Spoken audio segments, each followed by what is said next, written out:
Now to my final thought. Journalism lost one of its giants today. A towering figure of civility and objectivity in an era where both are in a dangerous decline. Jim Lehrer died today here in D.C. at 85 years old. You know him, you've seen him. He spent 36 years as anchor of PBS's NewsHour. He moderated 12 U.S. presidential debates. More than anyone else in history, he authored plays, memoirs, and 20 novels, including A Bus of My Own, the first news anchor retrospective I ever read back in high school.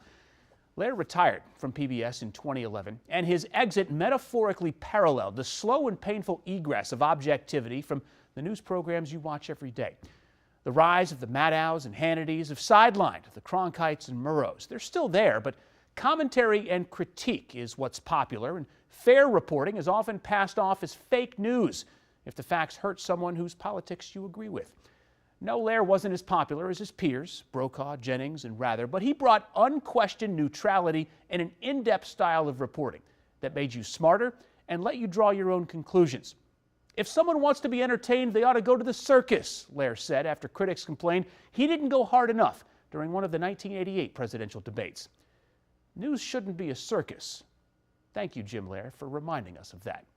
Rest in peace. For Bruce Johnson, Mike Wise, Adion Daytil, and Top Rashad, I'm Adam Longo. Thanks for joining us here tonight on the Q&A. You can send us your questions anytime at the Q&A at WUSA9.com.